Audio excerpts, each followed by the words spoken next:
Tudo começou a partir de um diagnóstico de TDAH. Assim descreve o seu calvário, a Renata Menz. Olha, é tão importante o relato que ela fala aqui sobre... Eu vou mostrar para vocês já, a gente vai reagir a um vídeo dela que ela fez, uma sequência que ela fez nos stories, mostrando o perigo desses diagnósticos aí, que nos rotulam, não apenas por conta das drogas e os seus efeitos, mas também por o problema de nos rotular, esse problema de rotular todo mundo como doente.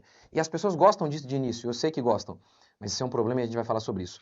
Curta, comente, se inscreva e bora para mais um vídeo. Então vamos lá, vamos ver o relato da Renata. A Renata é uma influenciadora bem conhecida aí na internet e ela, nos seus stories, ela fez uma sequência mostrando, falando um pouquinho sobre Nem por onde o começar. problema dela de como que, através de um diagnóstico de TDAH, ela começou a enfrentar alguns problemas sérios. Então vamos lá, vamos lá. Tá. Tudo começou quando eu fui diagnosticada com TDAH. Tudo começou quando tudo começou quando ela foi diagnosticada com TDAH. O problema dela foi especificamente em relação a uma droga, a um remedinho que ela tomou. Mas eu vou mostrar para Fui vocês, não é diagnosticada. apenas isso, não apenas isso. Há um problema grave quando a gente é rotulado. Pense assim, efeito placebo você conhece. O que é o efeito placebo? Você pensa que está tomando um remédio e você melhora. Na realidade, você estava tomando farinha, mas só por pensar que estava tomando remédio você melhora. O efeito nocebo é o contrário. Você pensa que está doente e fica mesmo. É terrível.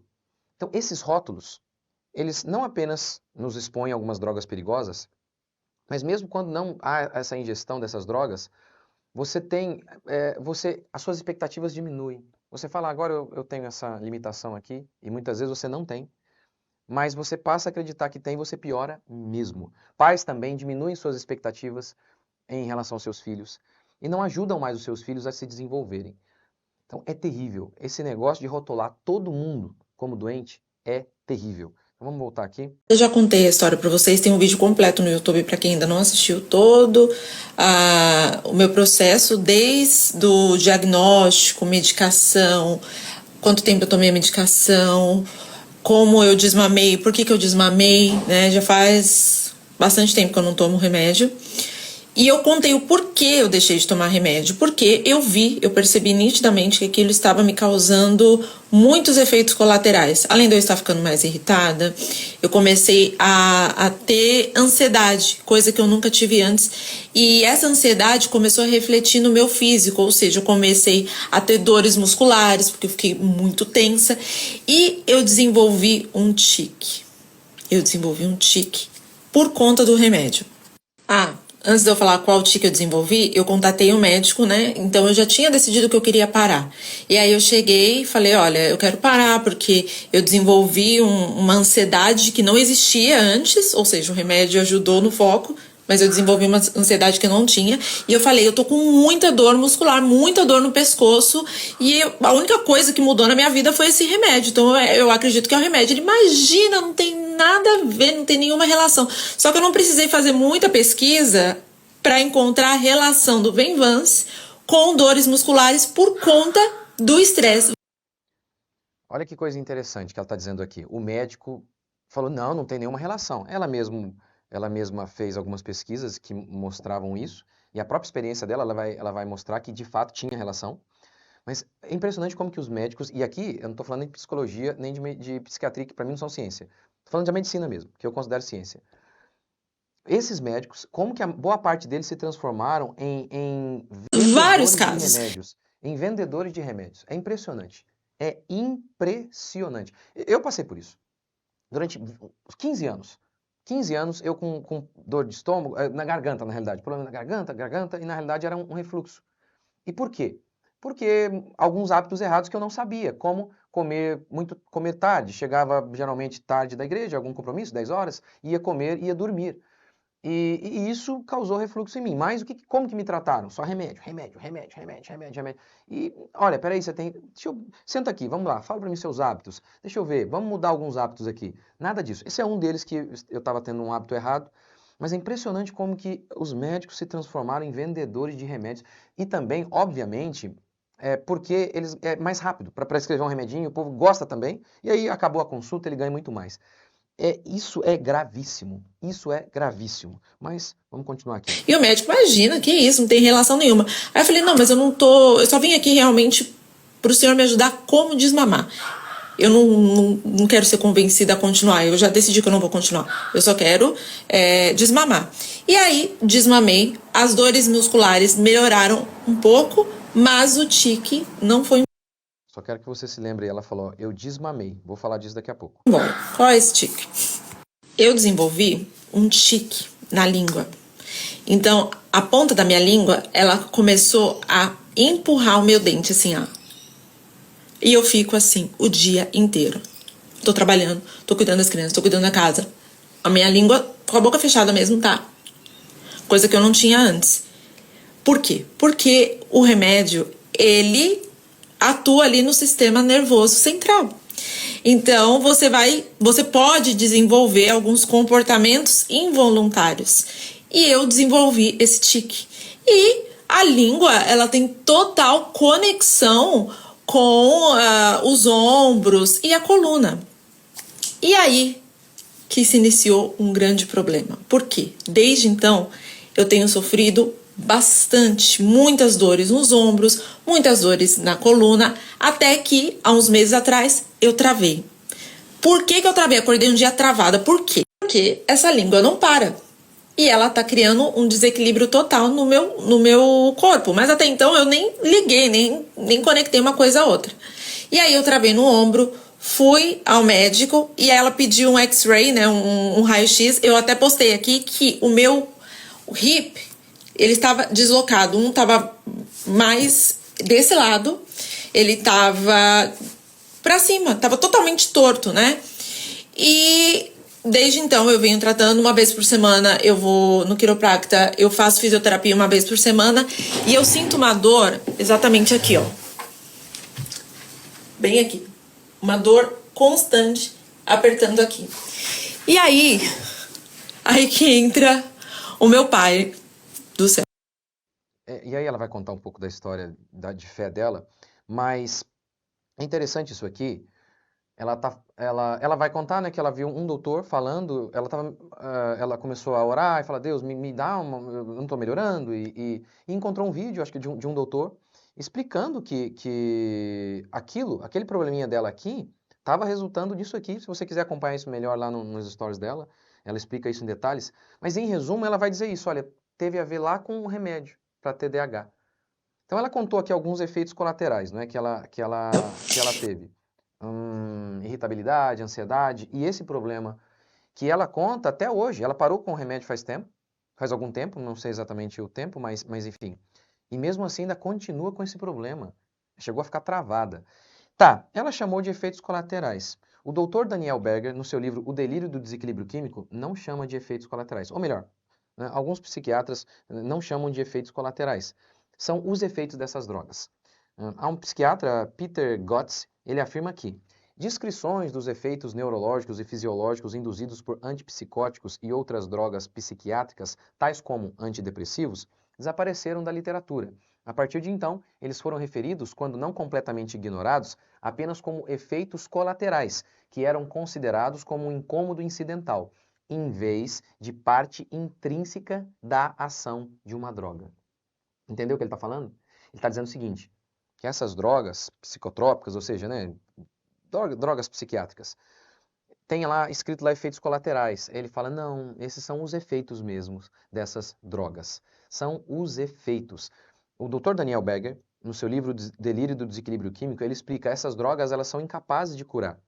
Mas ele diz mais, elas não apenas são incapazes de curar, na maioria das vezes elas adoecem. A pessoa, né, usa um antidepressivo e ela fica mais depressiva. E com isso as pessoas concluem, né, nossa, essa pessoa precisa mesmo de um antidepressivo. Mas na realidade ela ficou pior depois do uso dessas drogas. O próprio DSM admite, né, o DSM admite que muito do que é enquadrado como doença mental é frequentemente induzido por essas substâncias aí, desses remédios. É assustador. A psiquiatra Joanna Moncrief disse que os efeitos dessas drogas não se dão apenas com uso prolongado, mas o corpo pode mudar temporariamente, mesmo depois de uma única dose de uma droga, de uma dessas drogas. Ela continua, ela dá um exemplo. Tomar soníferos por apenas 1 ou 2 dias melhora o sono inicialmente, pelo menos um pouco. Mas quando o comprimido é retirado, as pessoas acham ainda mais difícil dormir. É um negócio assim, é assustador, né? E ela ainda afirma que, mesmo quando as pessoas param gradualmente, os efeitos desses remédios ainda podem durar meses e até anos. É terrível, é terrível, é terrível. Pense, por exemplo, em remédios antidepressivos. Os próprios psiquiatras afirmam, não curam. Se não cura, como que atua então? O doutor psiquiatra Alfredo Simonetti explica, tem o efeito da cachaça. Como é que é o efeito da cachaça? A sua capacidade cognitiva diminui, por isso você não tem percepção das coisas, total percepção. Se você não tem percepção, então, obviamente, você não sente as coisas em sua plenitude. Então, é terrível isso. Ela vai falar, quer ver? Vamos ver se você pode assistir depois lá nos stories dela. Ela fala o seguinte, olha, há um conforto no diagnóstico. Como que as pessoas se sentem confortáveis quando elas recebem um diagnóstico? Falando sobre isso no meu Instagram, um psicólogo me mandou uma seguinte mensagem. No meu consultório, toda hora aparecem pessoas procurando um diagnóstico que justifique toda uma vida desordenada. Como assim? Veja bem, se eu estou com alguns problemas porque eu sou doente, eu não tenho responsabilidade. Agora, se é porque eu sou preguiçoso, falta de disciplina, enfim, tudo muda. Então as pessoas gostam, parece estranho, mas elas gostam de serem diagnosticadas. Elas gostam, porque aí resolve o problema. Pense, por exemplo, numa mãe que ela não está. Eu vou dar um exemplo, vai. Uma das coisas que faz com que a criança perca o foco, perca a atenção, é o fato de que muitas crianças ficam vidradas em telas e, infelizmente, até tarde. Uma vez eu ouvi uma história de um menino, era 1h30 da manhã, 2 horas da manhã, esse menino, 8 anos, estava lá jogando videogame. É óbvio, aí de manhã ele estava com dificuldade de prestar atenção. É mais óbvio, por quê? Você dorme pouco, aí você tem problema. Como é que você vai prestar atenção se você está cansado? E olha que loucura, aí taca Ritalina no moleque. E o pior é que a Ritalina, ela atrapalha o sono. Olha que coisa, gente. Aí é um ciclo mesmo, é terrível, é terrível, é terrível. Mas o problema aqui é o pai que não coloca disciplina no menino. O menino fica até 1h30 da manhã assistindo a videogamezinho, jogando videogame, e aí depois ele não consegue se concentrar. E por quê? Porque muitos pais não conseguem. Eles não conseguem falar não pro moleque, o moleque fica, dá chilique, fica possesso. Enfim, o que é melhor? A mãe assumir, eu estou errado, eu estou errada, eu não estou conseguindo disciplinar os meus filhos, ou falar, não, ele está doente. E aí, ao falar isso, pronto, ela resolveu, ela é uma boa mãe, no estalar de dedos. E a Renata aqui falou sobre desmamar, né? O Dr. Daniel Berger, no seu livro Delírio do Desequilíbrio Químico, ele fala de alguns aclamados psiquiatras, como Howard e David Taylor, que eles relataram que eles tiveram crises de abstinência terríveis e longas pelo uso dessas drogas psiquiátricas. Outro psiquiatra, Tom Stockman, também usou e disse que sofreu com abstinência. Mas a grande prova de que essas drogas elas viciam é a fala dela aqui, ó. Eu tive que procurar um médico para me ajudar a desmamar. Quando que você para de tomar um remédio? Quando você está curado. E as drogas, essas drogas psiquiátricas, ansiolíticos, Ritalina, você não para quando você está bem. Você tem que desmamar. Por quê? Porque o seu corpo, você já está viciado. A própria ideia do desmamar já está explícito para nós. Tá vendo como que essas coisas viciam? Então é muito triste. E é muito triste, como que é perigoso isso, esses diagnósticos precipitados, o uso dessas drogas. Você não tem teoria da conspiração. Dá um Google aí agora, na sua casa. Eu podia até fazer com você aqui agora, será que a gente pode fazer? Vamos dar um Google aqui, ó. Vamos aqui, como é que a gente sai aqui? Será que eu vou conseguir sair aqui? Como é que eu saio aqui, filho? Vamos lá, meu filho, vai me ajudar aqui, ó. Vocês vão ver a mão dele aí. Ah, maravilha. Ó, vou colocar aqui para vocês, ó. Bula do Prozac, que é um antidepressivo. Bula do Prozac. Não sei se vai dar para vocês lerem aí. A gente consegue aumentar aqui para eles, filho? Vamos aumentar aqui, vai. Aumenta aí. Aumenta para eles aí. O filho vai me ajudar aqui. Aumenta aí pra gente. A gente vai ler. Essa parte, isso, essa parte aqui mesmo. Aí. Vamos lá. Tá vendo? Não tem teoria da conspiração aqui, não. Foram relatados durante o tratamento com o Prozac, ou logo após a interrupção do tratamento. Peraí, deixa eu voltar aqui. Eu acho que é aqui a parte de cima. Aqui. A parte de cima ali. Assim como com outros antidepressivos, com atividade farmacológica semelhante, casos isolados de ideação e comportamentos suicidas foram relatados durante o tratamento com Prozac. Que coisa, hein? Tá vendo? Não tem teoria da conspiração, não. Na própria bula. E eu explico para você como funciona. Infelizmente, eu tenho um triste caso disso para retratar até na minha família. Sabe como funciona? Porque esses antidepressivos não existe uma pílula que pode, por exemplo, entrar em você e preencher o vazio que o seu pai deixou. Luto, não tem como, não existe isso. Então, como que eles funcionam? Eles, como eu disse, eles diminuem o seu sistema nervoso, atacam o seu sistema nervoso, sua capacidade cognitiva diminui, e você fica meio aéreo. Muitas vezes é isso que acontece, e você tem uma grande possibilidade de desenvolver uma dependência dessas drogas. E aí o que acontece? Isso eu já vi várias vezes. Aí quando a pessoa interrompe, isso aqui é um caso real, a pessoa interrompeu o tratamento, o uso da droga, né, do antidepressivo, uma semana depois a pessoa se matou. Por quê?